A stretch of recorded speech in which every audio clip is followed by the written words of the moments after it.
You concede the election. It's going to be a very hard thing to concede because we know there was massive fraud.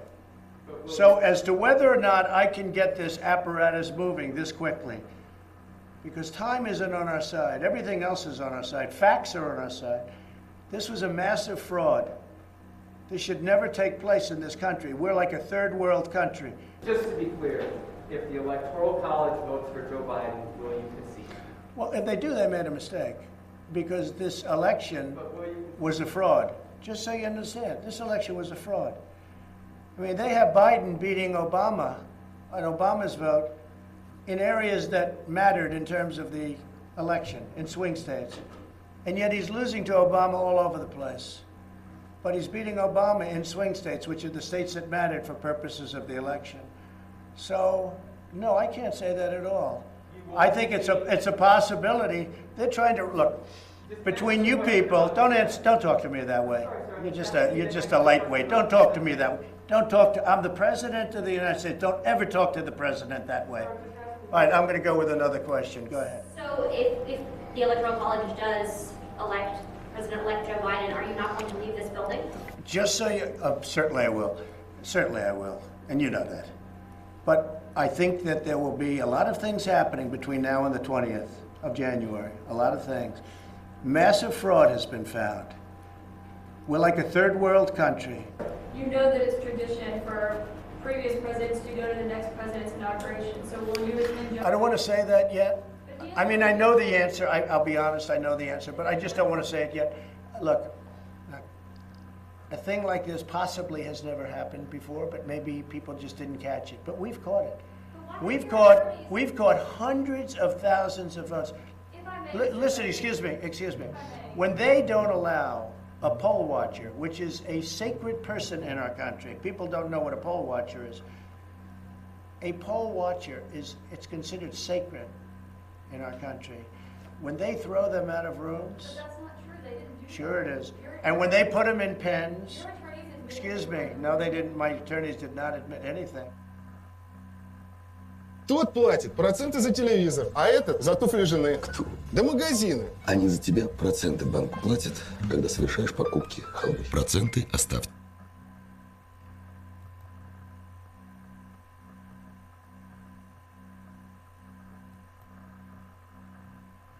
Что такое халява? Что такое халява? The FDA will not approve. Халява это воровство.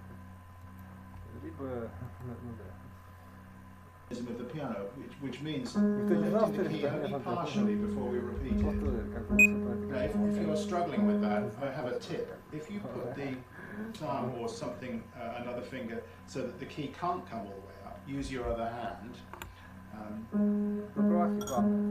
Hola, hello. Mary, hello. Lots of people joining. Bob, nice to meet you again. Do you see what I'm doing there? This hand is stopping the key from coming all the way up. So all I need to do now is to release this hand and see if I can find that same spot in the key. So in the key, not away from the key. Now upright pianos don't work like that unless you've got a Steingräber. I tried a Steingräber upright which managed to do that. Now, if you are struggling with that, I have a long phrase. That phrase is really long. It goes from bar 28 to bar A flats at the beginning. We will hear them no matter what we do because they're obtrusive just by being repeated notes that are faster than the other notes. But Sheila's question related to the middle section, which is this.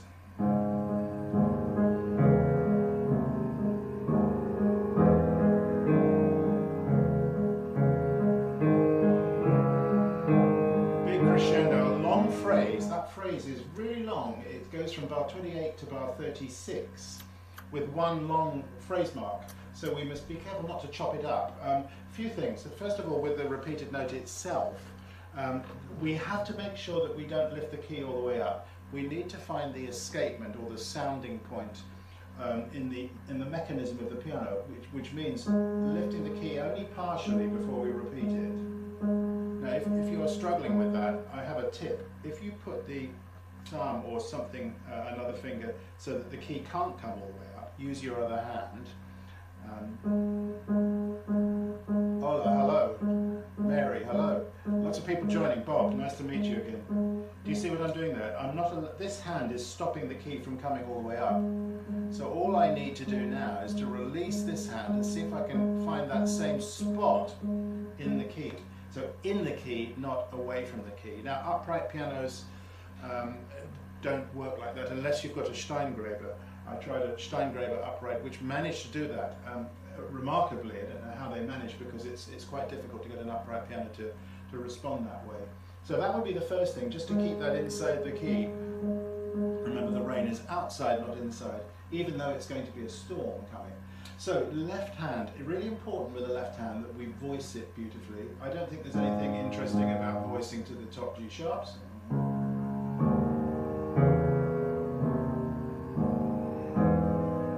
No crescendo yet. The crescendo begins only in this part, isn't it? And if you remember what crescendo means, hello Viv, hello Janet, crescendo means soft. It means soft where we see the word crescendo. A lot of the time people just see the word crescendo and immediately play louder, but it's a gradual thing. So begin it. You could even dip down a little bit at this point.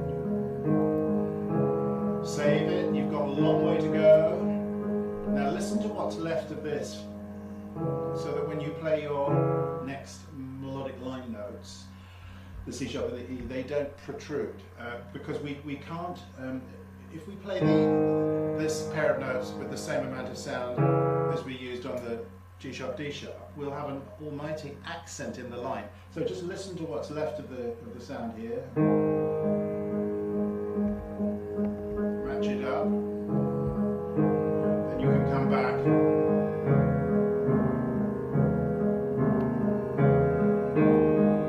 Now there's a little tip I can give you here. I would play, or suggest playing the right hand, let the right hand take the E at the top there. Octaves, the same thing, firm in the hand, don't have a floppy hand. If you've got a floppy hand, a floppy wrist, it's like, you know, this kind of effect. You're not going to get any sound at all. So let the wrist support the hand. And you see I'm right inside my key, and then Chopin has added notes here, meaning the crescendo is easier to achieve. Now I wouldn't call it a trick, a tip, call it a tip, which is in bar 38, if you pedal on the last beat, here, you don't need to pedal again for that. What's the sense in repedaling? Even though it's marked in the score, there's no need to repedal. So you can catch that resonance, and there's no struggle there with the grace note, which doesn't have to be played with the fifth finger, by the way. It may be played probably easier to play it with the pinky, but you could play it with the third finger if you fancy it, or even the thumb, and let the arm travel up there. That's no distance for the arm to move in that time. So then we have the fortissimo. Keep close to the keys.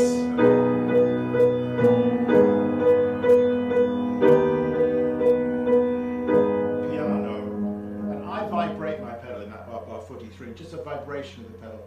So, you know, the crescendo is gradual. It's easy to do it too soon. I mean, it's tempting to do it too soon. Andrew, hello from Oz. Yes, nice to see you again, Andrew. And Diana, from a little closer. So I hope that's given you a few thoughts on that anyway. Yeah, I think I've probably covered that as much as I'm able to in this session. So Serena asks, how do you practice having direction and not stopping halfway in the piece? Also, I tend to have rolling notes and sometimes hit the note beside, especially for bigger intervals than fifth onwards. How do I overcome that? I'm actually an organ student, and my teacher sent me to take piano lessons to learn the techniques.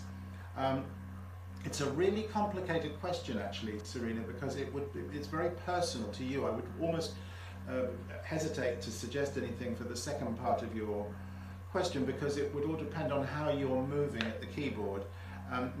My sense is that perhaps you're, as I've seen from organists before, they tend to do a lot of finger substitution and they don't move in the same way that we pianists need to move.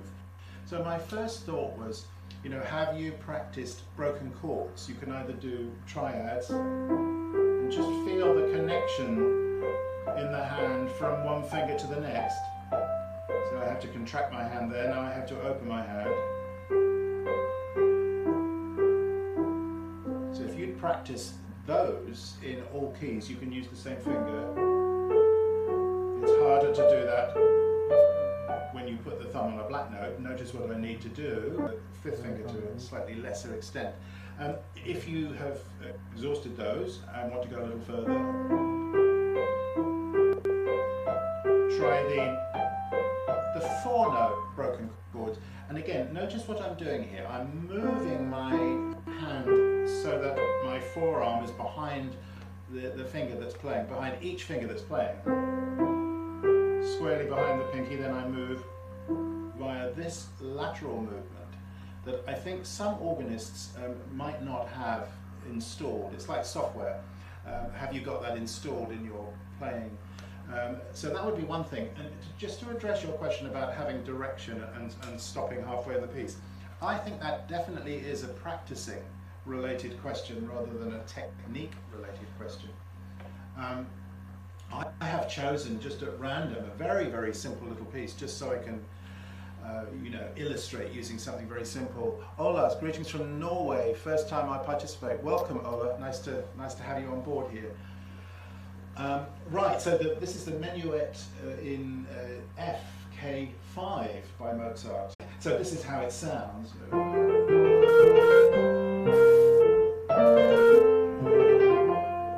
Then something different. So if you find yourself, that's just the first half, if you find yourself stalling or stopping and starting, I would venture to suggest that you might be practicing all in one long stream rather than dividing it up. So I'm proposing sections. I've got a mantra which is slowly, separately sections as a kind of elementary practice. It's like basic practicing. So slowly doesn't necessarily mean slowly, but it relates to speed. So we might change the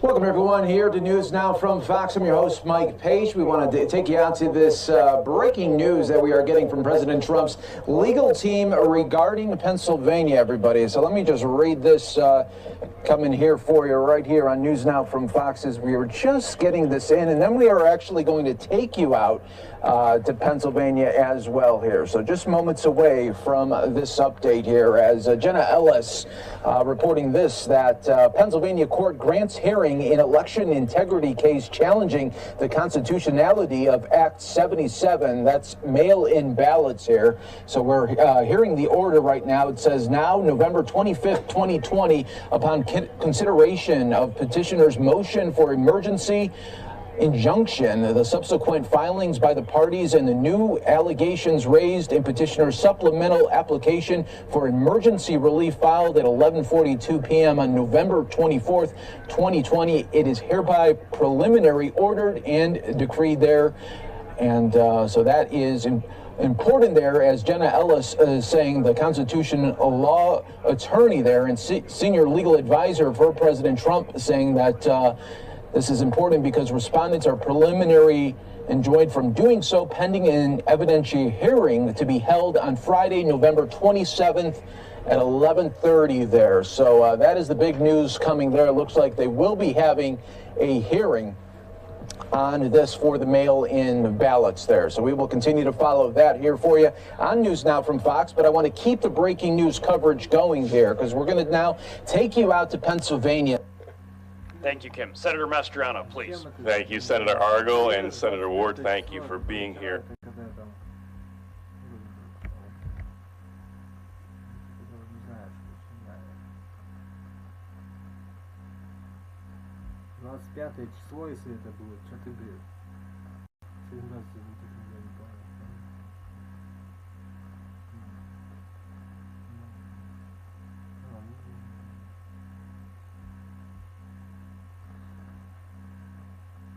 Bonjour. Bonjour les super étudiants.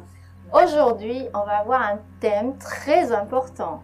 C'est exprimer son accord ou son désaccord en français. Oui, alors on a déjà fait une vidéo sur exprimer son opinion en français. Bon, ce sont des thèmes qui se ressemblent, mais c'est pas tout à fait la même chose.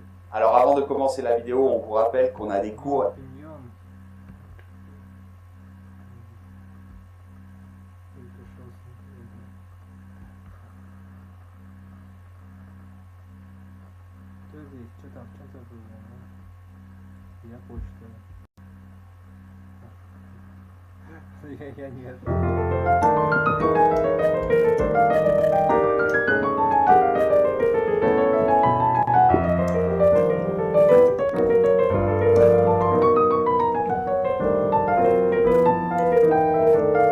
Hey everybody, and welcome to my YouTube channel. I am Noah Kelman, and I am teaching you all sorts of really fun and interesting modern exercises, tips, and tricks for jazz and neo-soul weekly. So if you haven't already, please consider clicking the subscribe button and the little bell to turn on notifications. And please click the like button because it really helps me move up in the YouTube algorithm. Now, of course, just to throw this out there, this video is not for a beginner, right? If you're a beginner and you don't really know about the blues or how to improvise over a blues, I would recommend going to some of my more beginner starter videos. This is really a quick primer on the blues to get into talking about more intermediate to advanced stuff here. And we're going to be talking again about how to now take the blues to the next level. All right, without further ado, let's jump right into this video about how to make a 12-bar blues sound really modern, really fun, and really interesting. So first of all, what if instead of soloing on an F mixolydian scale, we actually solo on a B mixolydian scale? So what we're doing here is we are actually going to solo essentially in the key of the tritone away from F. Tritone, right, what is that?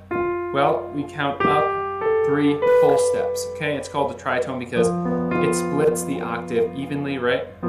Whole step, whole step, whole step, whole step, whole step, whole step. So a tritone is F to B, that interval is a tritone. The tritone of F is B. So instead of playing F mixolydian, we're going to play B mixolydian. Then when we get to the B flat 7, we're going to do E mixolydian. So this is really weird, really crunchy, right? But this is just one really interesting thing you can do here. Then of course when we get to a C chord, we're going to do F sharp mixolydian. So let's just take this slow and see how this sounds.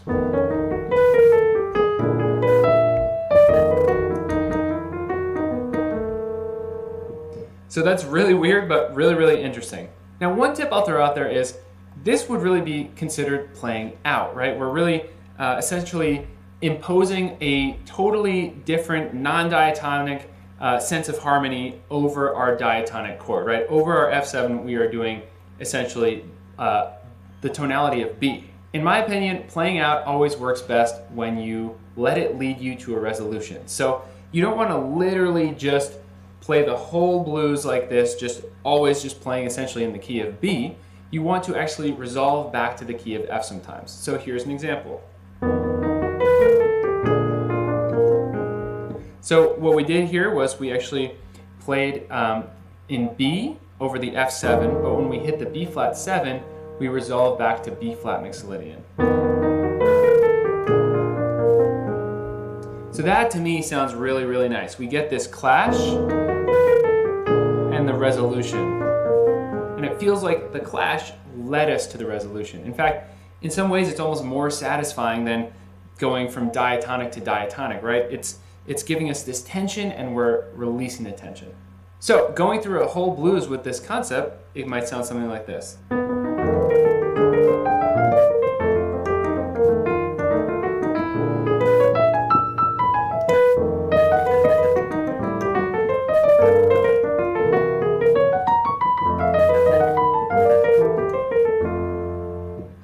All right, so hopefully you hear how interesting that can sound.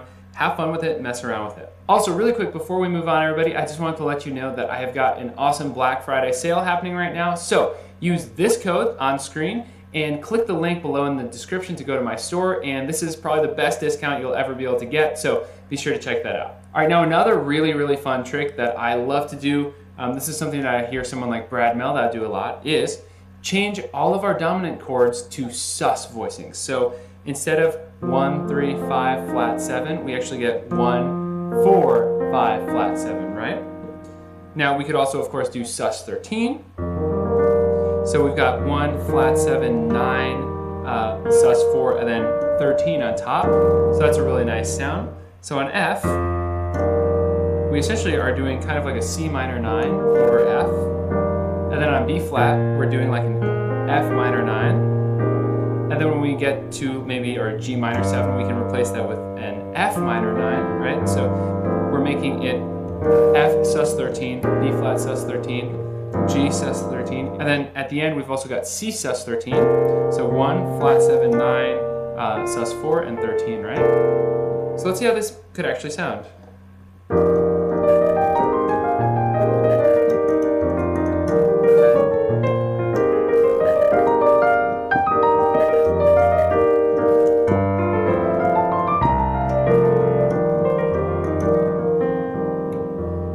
So I was trying to, hit enough bass notes there so you could really hear how that sounds against those bass notes. And of course, this is a trick that'll work really well if you're playing with a bass player, because the bass player is going to be playing those roots and you are going to essentially be substituting these sus voicings.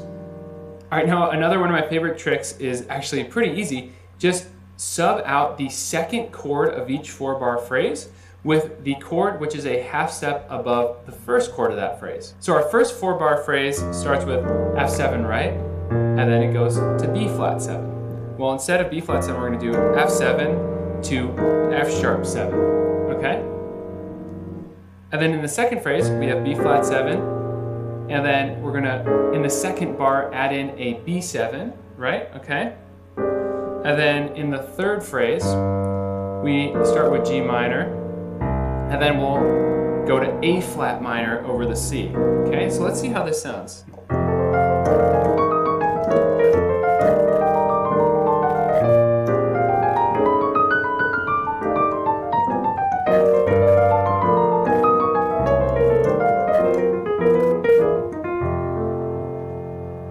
Or maybe something like this.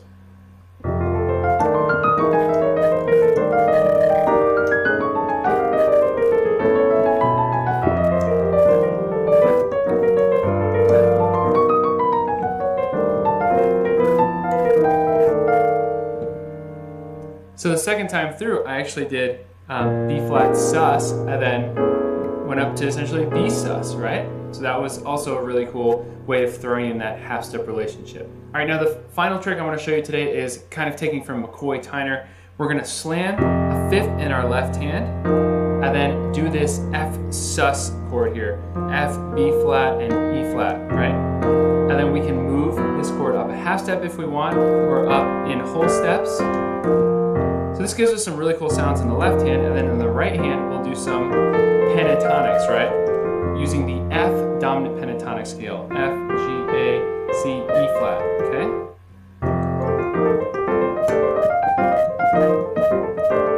And then when we get to B flat, same thing.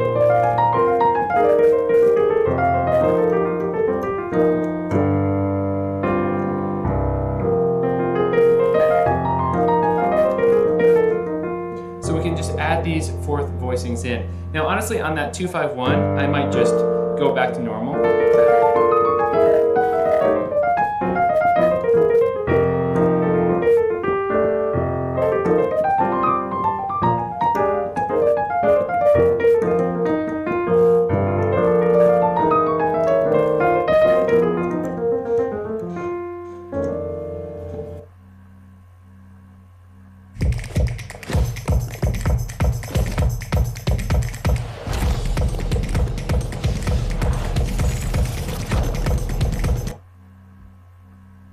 All right, everybody, thank you so much for watching. I hope you enjoyed. If you haven't already, bell to turn on notifications so you don't miss any more videos just like this one. I'm generally here weekly. Last week I didn't do a video because I actually spilled water all over my computer. Can't believe I did that still, but I did. So I'll see you next week.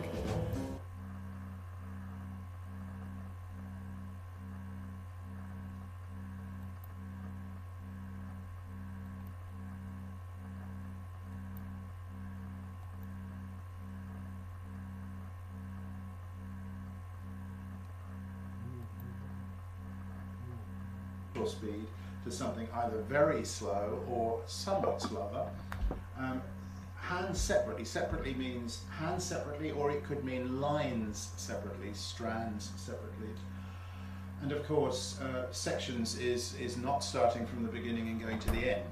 So if you find yourself getting stuck, what I've got here is, I guess, a number of 2-bar phrases, but they're not. You wouldn't want to play them as 2-bar phrases. You want to fill them as 4-bar phrases. So, but for the purposes of this, I'm going to start from the end. I'm going to start from bars 9 and 10, and if I'm happy with that, I can choose to repeat it, maybe once, maybe twice. Don't repeat it mindlessly. Repeat it with some goal in mind, maybe to make the phrasing a little bit more beautiful the next time. You might be focusing on that appoggiatura.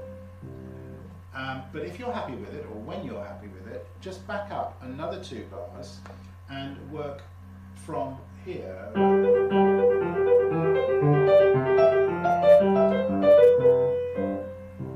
So now I've got, working from the end, a 4-bar section, then I go back again 2 bars further, and so on until I get to the beginning. That's one thing. The slow tempo might even be as slow as this.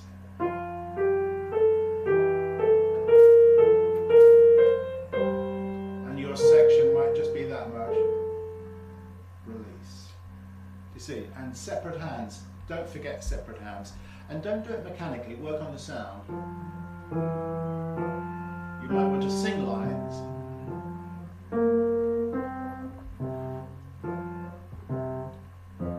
Make it beautiful. We're always after quality of sound, beauty of sound. Florence is saying hello from Narberth, Pembrokeshire. How lovely. Now, the other thing you could do with this is to work in bar by bar sections. I call this BBB plus 1, BBB plus 1, 1 bar and 1 note. Now I'm going to start from the beginning and do it this way. You can do this slowly, you can do this up to the speed. Let me show you how it works.